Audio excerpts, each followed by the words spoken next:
अफगानिस्तान की वीर भूमि पर इस वक्त भारत का परचम लहरा रहा है और बगराम एयरबेस से उठती हर हवा में जय हिंद की गूंज सुनाई दे रही है। जो बगराम कभी अमेरिका की ताकत का प्रतीक था, आज वही बगराम भारत की रणनीतिक शक्ति, सैन्य कुशलता और कूटनीतिक महारत का प्रतीक बन चुका है। कभी अमेरिकी सेना ने इसे छोड़ते हुए सोचा था कि इस जगह का भविष्य खत्म हो चुका है, लेकिन भारत ने साबित कर दिया कि अगर इरादा मजबूत हो तो खंडरों में भी नई उम्मीद की नींव रखी जा सकती है। बगराम एयरबेस पर भारत की मौजूदगी सिर्फ एक सैन्य तैनाती नहीं, बल्कि उस भारत का उदय है जो अब किसी की बात सुनने वाला नहीं, बल्कि पूरी दुनिया को अपनी शर्तों पर जवाब देने वाला है। जब अमेरिकी सैनिक 2021 में अफगानिस्तान छोड़कर रातों रात भाग गए थे, तब बगराम की रणवे वीरान हो गई थी, पर भारत ने धीरे धीरे उस वीरानगी को जीवंतता में बदल दिया। भारतीय इंजीनियरों, तकनीकी विशेषज्ञों और एयरफोर्स के जवानों ने मिलकर उस जजर एयरबेस को फिर से खड़ा किया। अब वहां आधुनिक रडार सिस्टम, अत्याधुनिक defence network, BrahMos missile units और सुखोई तथा राफेल जेट्स तैनात हैं।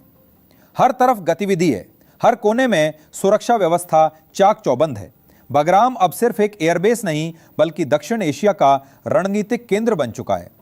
दुनिया के सैटेलाइट्स ने भी ये साफ देखा कि बगराम के रनवे पर भारतीय एयरफोर्स के C-17 ग्लोब मास्टर विमान उतर रहे हैं और राफेल गर्जना कर रहे हैं।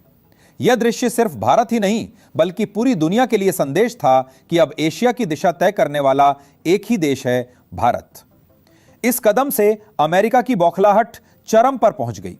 अमेरिकी राष्ट्रपति डोनाल्ड ट्रंप ने खुलेआम कहा कि अगर भारत ने बगराम में अपनी स्थिति और मजबूत की तो इसके परिणाम गंभीर होंगे। लेकिन भारत डरने वालों में नहीं था। प्रधानमंत्री कार्यालय से साफ संदेश गया, भारत किसी की धमकी से पीछे नहीं हटेगा, हम वही करेंगे जो भारत के हित में होगा। अमेरिका को यह बात हजम नहीं हुई। उसने एक नया खेल खेला। पर्दे के पीछे से उसने ईरान और सऊदी अरब को साथ जोड़ लिया और भारत को बगराम से बाहर करने की योजना बनाई। इसके लिए उसने अपने सबसे खतरनाक हथियार बदो स्टील बॉम्बर्स को अफगानिस्तान की दिशा में रवाना किया। ये वही विमान है जो दुनिया के किसी भी रडार में ट्रेस नहीं होते। लेकिन अमेरिका को नहीं पता था कि भारत ने बगराम के चारों ओर S-400 एयर डिफेंस सिस्टम पहले ही सक्रिय कर दिया था। जैसे ही अमेरिकी बॉम्बर विमान सीमाता के पास पहुंचे, भारत की रडार प्रणाली ने उन्हें तुरंत पहचान लिया। अमेरिकी चाल वही ध्वस्त हो गई और दुनिया को यह एहसास हो गया कि भारत अब हर स्तर पर अमेरिका के बराबर खड़ा है। भारत की यह सफलता केवल सैन्य क्षेत्र में नहीं थी, बल्कि यह एक कूटनीतिक विजय भी थी। रूस के साथ भारत की साझेदारी ने अमेरिका को पूरी तरह असहज कर दिया था। रूस के C-47 स्टील फाइटर जेट्स ने बगराम के आसमान में उड़ान भरी और एक बार फिर यह दिखा दिया कि भारत और रूस की जोड़ी किसी भी परिस्थिति का सामना कर सकती है। यह वही पल था जब अमेरिका को समझ आ गया कि अब एशिया में उसका प्रभाव समाप्त हो चुका है और नई शक्ति के रूप में भारत का उदय हो चुका है। लेकिन दोस्तों, कहानी यही खत्म नहीं हुई। अमेरिका ने अपनी हार से सीखने की बजाय एक और साजिश रच डाली। उसने अपने पुराने मोहरे पाकिस्तान को फिर से मैदान में उतारा। पाकिस्तान, जो खुद आर्थिक तंगी और राजनीतिक संकट से जूझ रहा था, अमेरिका के बहकावे में आ गया। अमेरिकी खुफिया एजेंसी CIA ने पाकिस्तान की ISI से संपर्क किया और कहा कि अगर पाकिस्तान बगराम में भारत के खिलाफ कोई कार्रवाई करता है तो उसे भारी आर्थिक मदद दी जाएगी। यही नहीं, अमेरिका ने पाकिस्तान को F-16 विमान और उन्नत मिसाइल तकनीक देने का लालच भी दिया। पाकिस्तान के प्रधानमंत्री मुनीर, जो पहले ही घरेलू दबाव में थे, उन्होंने इसे एक मौका समझ लिया। उन्होंने अपनी सेना को आदेश दिया कि अफगानिस्तान की सीमा से सटे इलाकों से भारत के खिलाफ सीमित लेकिन डरावना हमला किया जाए। योजना थी कि इस हमले को आतंकी संगठनों के जरिए अंजाम दिया जाएगा, ताकि दुनिया को लगे कि यह कोई विद्रोही कार्रवाई है, पाकिस्तान की नहीं। लेकिन भारत की खुफिया एजेंसी रॉ पहले ही सतर्क थी। उसने पाकिस्तान की हर चाल को पहले से पकड़ लिया था। सैटेलाइट इमेज, इंटरसेप्टेड कॉल्स और ड्रोन फुटेज से भारत को पता चल गया था कि क्या होने वाला है। और फिर वो रात आई। आधी रात को पाकिस्तान की तरफ से करीब 12 ड्रोन और 20 रॉकेट बगराम की दिशा में दागे गए, लेकिन भारत की सुरक्षा प्रणाली ने उन्हें हवा में ही मार गिराया। एक भी रॉकेट लक्ष्य तक नहीं पहुंच सका। भारत की वायुसेना तुरंत हरकत में आई। राफेल और सुखोई विमानों ने आसमान में गश्त शुरू कर दी और हवा में उड़ते 2 पाकिस्तानी ड्रोन को वही तबाह कर दिया। यह था भारत का पहला जवाब, लेकिन आखिरी नहीं। भारत ने इसके बाद शुरू किया ऑपरेशन शेर दिल। यह मिशन इतना गोपनीय था कि इसके बारे में सिर्फ 3 लोग जानते थे, प्रधानमंत्री, रक्षा मंत्री और एयर चीफ मार्शल। सुबह के 4:30 पर भारतीय वायुसेना ने पाकिस्तान के खैबर पख्तूनख्वा इलाके में स्थित आतंकी ठिकानों पर हमला किया। सिर्फ कुछ मिनटों में उन ठिकानों का नामो निशान मिटा दिया गया। वहां खड़ा एक पत्थर तक सलामत नहीं बचा। भारत ने यह साफ कर दिया कि अब हर हमले का जवाब दुगने वार से दिया जाएगा। इस हमले के बाद पाकिस्तान की सरकार में हड़कंप मच गया। प्रधानमंत्री ने अपनी सेना प्रमुख को आदेश दिया कि भारत पर मिसाइल हमला किया जाए, लेकिन भारत पहले से तैयार था। उसने अपनी साइबर सेना को सक्रिय कर दिया। ऑपरेशन अग्निनेट के तहत भारत ने पाकिस्तान के मिसाइल लॉन्च नेटवर्क को पूरी तरह हैक कर लिया। पाकिस्तान ने जब अपनी मिसाइलें लॉन्च करने की कोशिश की तो वे अपने लॉन्च पैड से हिली भी नहीं। स्क्रीन पर सिर्फ एरर कोड चमकते रह गए। पाकिस्तान को लगा कि उसने मिसाइल दाग दी है, लेकिन असल में वो अपनी ही प्रणाली के जाल में फंस चुका था। इस असफलता के बाद पाकिस्तान की जनता सड़कों पर उतर आई। लोग मुनीर सरकार के खिलाफ नारे लगाने लगे। सेना पर सवाल उठने लगे कि आखिर भारत से पंगा लेकर देश को युद्ध की कगार पर क्यों लाया गया।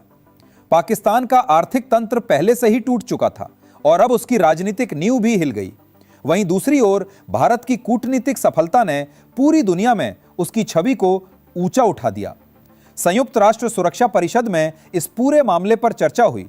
यूरोपीय यूनियन, फ्रांस, रूस और जापान ने भारत का समर्थन किया और अमेरिका से जवाब मांगा कि उसने पाकिस्तान को भारत के खिलाफ क्यों भड़काया।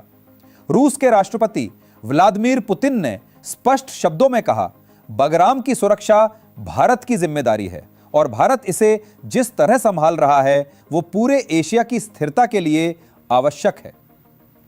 पुतिन के इस बयान के बाद अमेरिका पूरी तरह अलग थलग पड़ गया। चीन, जो पहले बगराम को लेकर भारत की आलोचना कर रहा था, उसने भी चुप्पी साध ली। भारत ने फिर शुरू किया ऑपरेशन पुनर्जागरण, अफगानिस्तान में शांति और विकास का एक नया अभियान।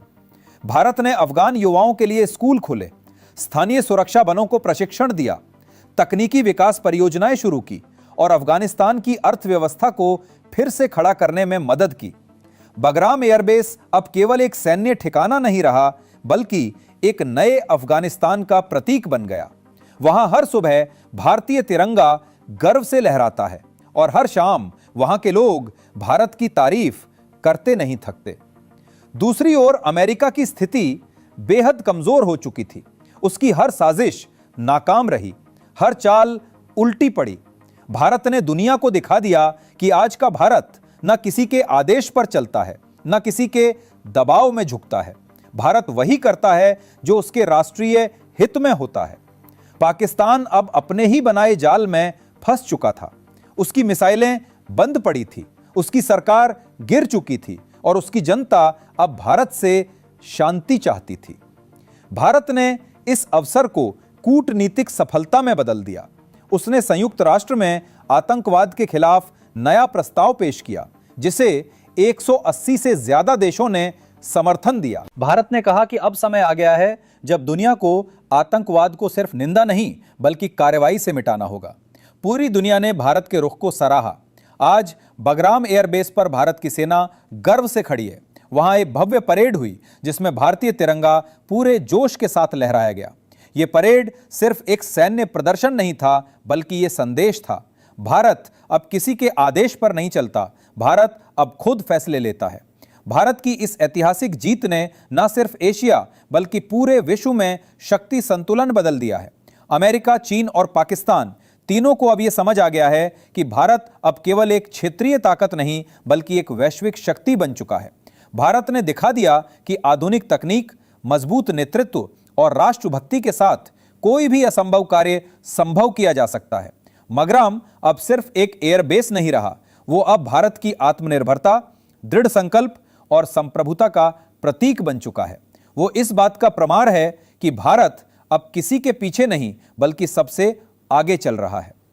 तो दोस्तों, अगर आप भी भारत की इस ऐतिहासिक जीत पर गर्व महसूस करते हैं तो कमेंट बॉक्स में जरूर लिखिए जय हिंद, क्योंकि यह सिर्फ एक शब्द नहीं बल्कि उन सिपाहियों का गर्व है जो सीमाओं पर भारत की रक्षा में डटे हुए हैं। यह जय हिंद उन इंजीनियरों के नाम है जिन्होंने खंडहर को किला बना दिया। यह जय हिंद उस देश के नाम है जो अब पूरी दुनिया को बता रहा है